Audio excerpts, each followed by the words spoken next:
started conceptualizing the idea of this play in June, immediately after the Gen Z demonstrations.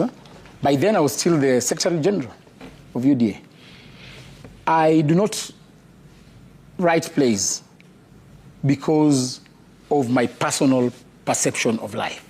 I write plays, I'm inspired by the events unfolding in our society. And therefore, it will be wrong for somebody to say that I write plays to revenge or to advance my political agenda. I have done plays on social, topical issues. This year, I have done play on doping. I have done plays on dissemination of information on HIV/AIDS. I have done, this year, I did a play on the plight of police officers. And therefore, I just choose a topical section in the society and do a creative piece out of it. And therefore, it is wrong. I do not intend to advance any political agenda using my plays. And I get why Jeff asked the question, because I just Googled Malala Gen Z protests, right? Citizen Digital reported on July 3rd of 2024, just fresh off the Gen Z protests. Remember the 25th of June was very pivotal, 2024. And this is the headline: UDA claims rejected politicians, NGOs sponsoring violence during Gen Z protests. Have you not now changed tune? No, I did not. You know, that was a party's position. The play does not advance anybody's position. It has workshopped the events of the Gen Z demonstration and come up with a perception on how that problem can be sorted out. And therefore, that was a party's position. I was the Secretary General. The Secretary General is the spokesperson of a party. I do not speak for myself as Secretary General. I speak for the party. And therefore, whatever was said then was the position of UDA party. So that was not your personal position? That was not my personal position. Tell me something. Did the script change from the regional competition to what we call, was it, I guess, provincial, or to the final? Did it change in between? I wrote this script and I made a commitment even to the cast, because last year we did not perform very well with the girls because the play kept on changing and they did not have time to internalize the play. I made a personal commitment to them this year that I'm going to give them a full script and we will do very minimal changes. The adjudication sheets from the sub-county to the county and the regional level, all adjudication sheets, we had 9 adjudicators appointed by the Ministry of Education. They gave it a green light. They said, this is a wonderful script. So at what point did they start seeing change in that script? The script that was performed at regionals was given a green light by 3 adjudicators, and we scored 90%. 90%.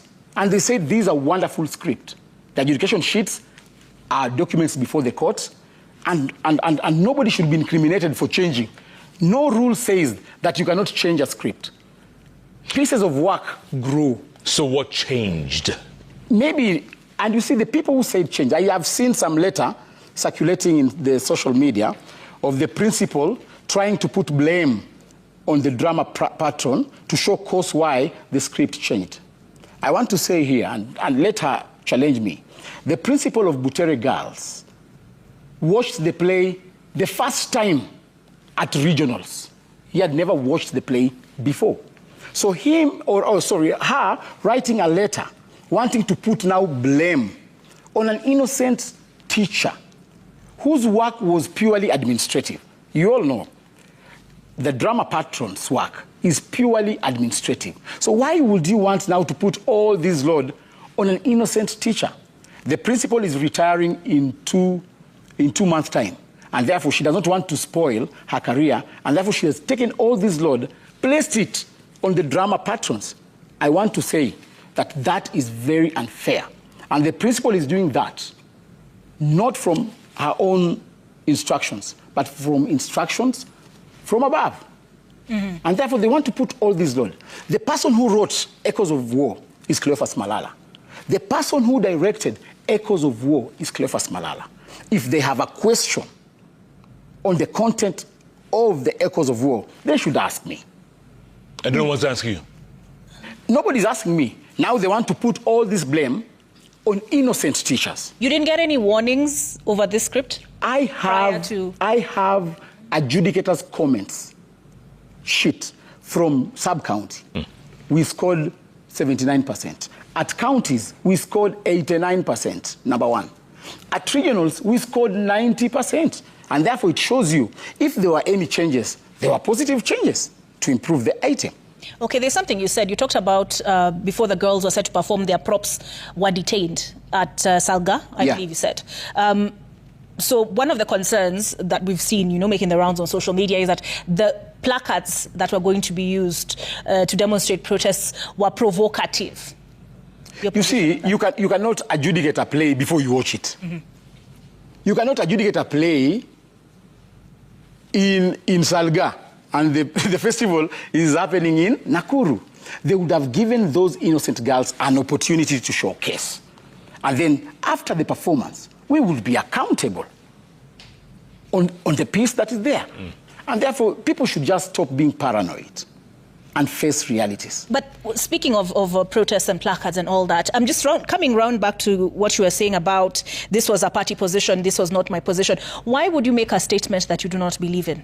You see, when you are a Secretary General, the constitution of the party dictates that you become the party's spokesperson.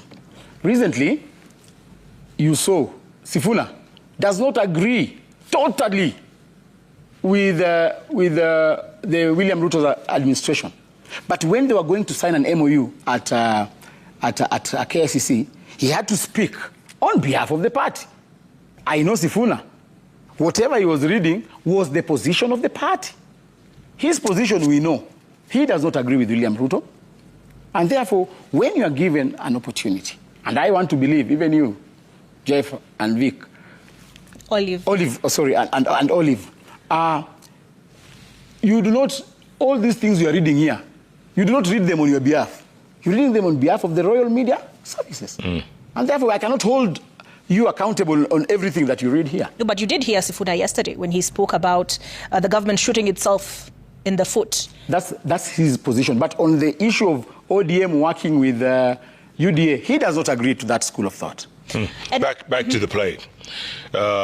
Again, we talked about earlier on, things like Ruto must go, and you heard Chief of Defense Forces, you heard the DG of the NIS saying those statements are very provocative. Don't you think that's a little too political, using it in a school play like that? He says it was not on It was not. Yeah, because there's no character called Ruto, there's a character called Sultan. But are there not parallel? And even in the script, we do not have any slogan that goes Sultan must go. Read the script. It's circulated all over social media. We do not have any word. I'm a renowned scriptwriter. I cannot be that pedestrian in scripting. I use symbols, I use idioms, I use metaphors. So it's upon you to interpret. And be it as it may, what is the mistake of saying Ruto must go? In 2006, Ruto himself used to say Kibaki must go. So was it right for him to say Kibaki must go in 2006, and it's now wrong for us to say Ruto must go? Where in the Kenyan constitution? Tell me, at any one time, were you warned by the government about this play? No. Government, let me tell you, during county festivals, the drama committee at county level received guests from the National Intelligence Service, the area OCPD, the entire security team came to watch that play. We had the chairperson of the drama committee, who is a principal. We had the Kakamega County education director was there. He watched the play. And the play was given number one.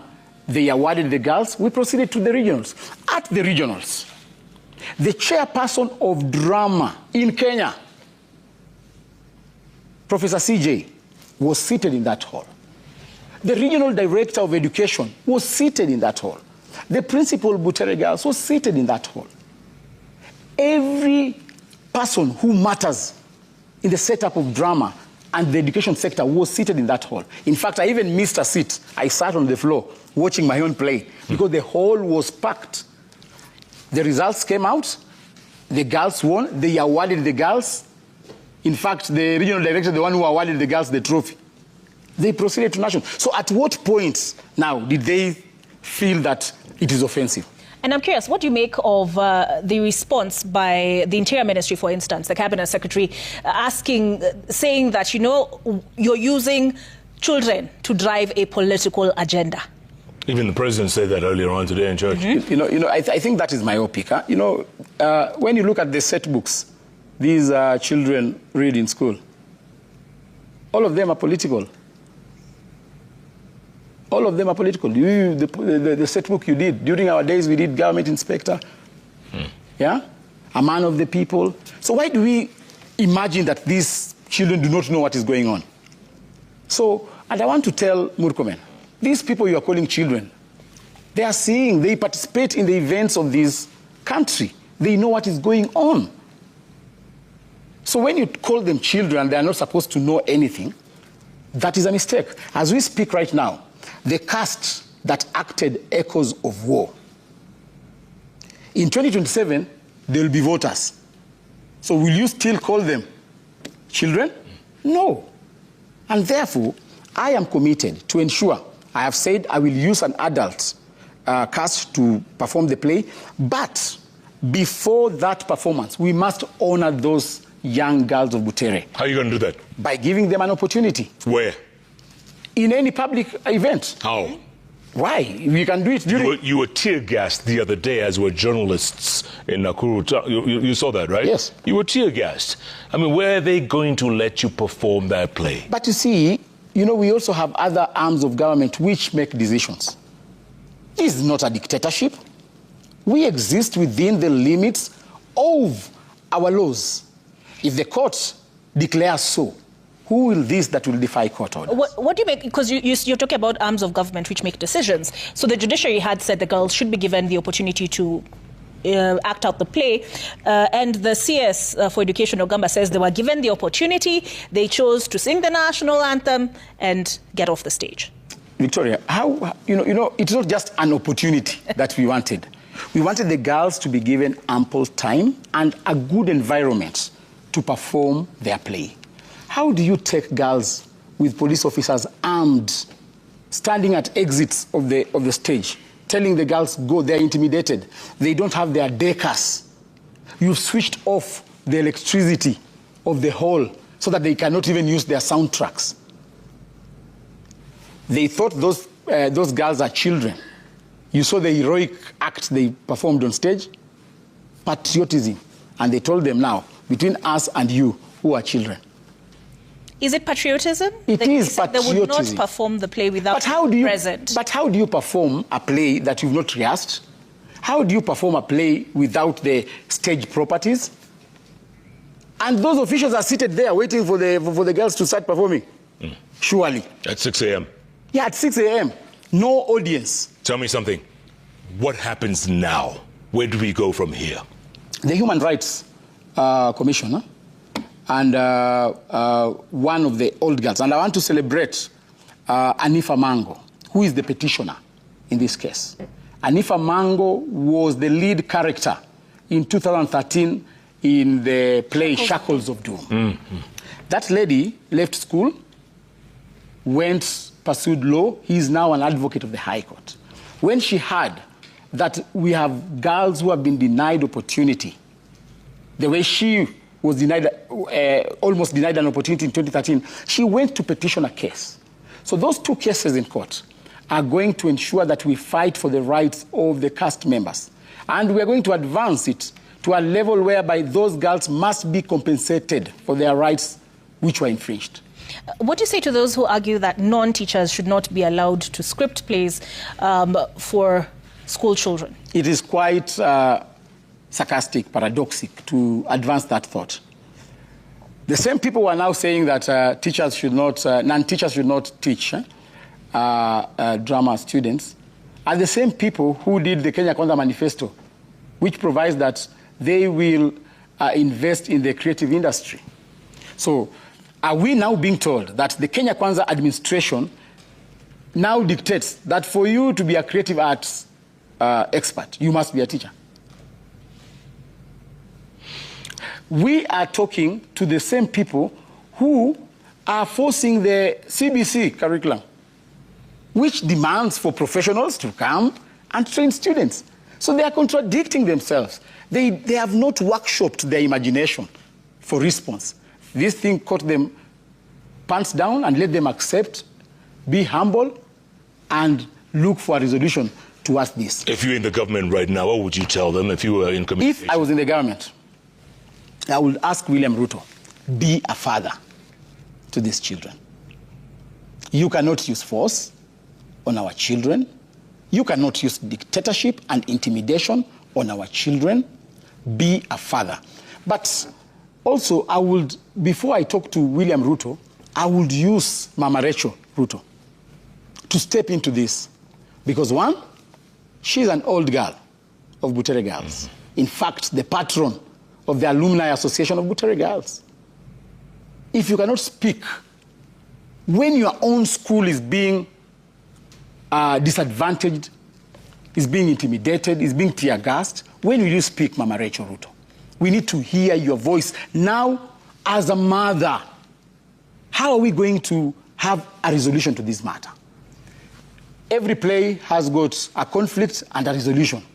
Even in this play that is being acted now by non-cast members of Butere Girls, we have the Murkomen there trying to give certain solutions. We have got the president, we have got Malala, we have got the police officers.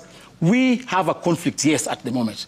But now, just as a normal play, we must now have a resolution for the benefit of the child of Butere Girls. Should Kenyans expect to see this play anytime soon somewhere? Oh, yes. The case, we've been given a date on 9th. And one of the orders that we are seeking now is to allow the girls to perform before an audience. The same girls? Yes. Before an audience, be it a school audience, but they must perform. Let them have that closure. But right as of now, they're out of contention? No, they are not participating in the festival. Huh? Okay. And you see, this play, the main objective is to ensure that the girls are satisfied, so that they have a closure. We have candidates in this cast. How would they feel as they go to sit for their exams? How would the president feel if the girls had won? And he had to sit through the play? And they had to perform at State House. And if I was William Ruto, yes, he has a state concert. The state concert is not a competition. Let him invite the girls. If he doesn't like Malala, say, don't come with Malala here. Come, perform before me, let me enjoy, have tea with the girls, have resolution, show fatherly warmth to the father. So I want to challenge William Ruto, if indeed you are a father, invite Butere Girls during the state concert. As we close, what happened when you were taken into police custody on Thursday? Were you asked any questions? It was quite a dramatic moment. I was taken from Kirobon to Nakuru Central Police Station, and then they took me after 1 hour, placed me in the boot of a Subaru, and then took me in some wilderness. And to my recollection, I think it was Baringo County. So I was taken to that wilderness in fields, and they stopped at around 12 midnight. I was left in that Subaru alone, and every occupant of that Subaru disappeared. In the boot? No, yeah, I was left in the boot, in the Subaru, alone. Now, but the occupants disappeared. So I was left there thinking, I don't know what they wanted to do to me. After 1 hour, they came back, drove me to Elder Maravin police station. It was quite torturous for me. Were you scared? Very scared, of course, in the middle of nowhere at 12. You are left alone. You don't know what those people are planning in darkness. After Elder Maravin, what did they do? After Elder Maravin, they released me unconditionally. Nobody spoke to me. Nobody told me anything. They opened the gates of incarceration and told me, behold, walk out. So lastly, what is it about Malala plays that attract the eye of government? You talked about Shackles of Doom and now Echoes of War. No, I just speak on behalf of the society. That is it. We have a problem in this country. We must participate in the healing of this country. Some will choose to demonstrate. Others will choose to go to church platforms and give their solutions there. I have chosen to use the pen and the paper. You're the people's watchman. Oh, yes. When I went to Kirobon High School, I went there at around 4 p.m. And drama rehearsals, if you've been in a school setup, are done between games time and 9, 10 p.m. And it doesn't mean that if it's a girls' school, that nobody who is male is supposed to come in. So if that argument is advanced, then all cooks will be female, all watchmen will be female, all teachers will be female. And therefore, that mind of a person thinking that it is dangerous for a renowned director like me to train a girls' school, I think it is myopic. I have been training Butere girls for the last 15 years. They have done my 15 plays. Of the 82 plays, Butere girls have done 15.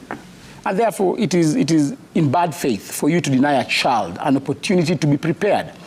We had to train the girls at night because the girls had traveled all day from Butere. When they arrived at Kirobon at around 3, 4, they were locked into a room and told not to rehearse. And then they were told, you will perform the following day at 6 a.m. In the history of drama festivals, no item has ever been performed at 6. So to me, I thought this was a strategic step to ensure that the innocent girls of Butere girls are denied their rights to present. They were told to present without props. The lorry that was carrying their props and deckers was blocked at Salga. So what kind of leadership is this that is competing with innocent girls? And then they were forced to be escorted on stage with armed police officers. In this time and age, you still use excessive force on innocent girls? So I want to call upon, I have seen the president committing that is going to deal with those people interacting. I hope this is not another lie. I hope he is committed to that resolve. When you trace the history of the person who is trying to bring order in these echoes of war, trace the history of his hate to children, all the way from Kiamba Church to Langata School saga, to abductions of our children, now was he, to Butere girls. Was he, I don't know, was he directly linked to what happened in Kiamba? Those are very serious allegations. I'm saying trace the history. They are documented in court sessions, international court sessions. Those are not my words. Dig the archives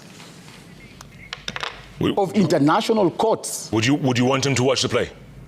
I would urge him. First of all, even if he cannot give the girls an opportunity, let him read the text of that play. The text of that play has no offensive language at all. So there is no chanting in the play that goes, Ruto must go. The play is circulated all over media. The play is an artistic play. In fact, set in a fictitious setup of, in the Middle East. We have a person there called Sultan. I don't have a character called William Ruto. So why does he think that that Sultan is him?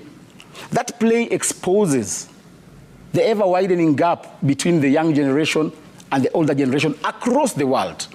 Last year, you saw the Gen Zs in Kenya, in Uganda, in Nigeria, in Syria. So this play addresses that concern across the world, not in Kenya. Why is Museveni not complaining about echoes of war?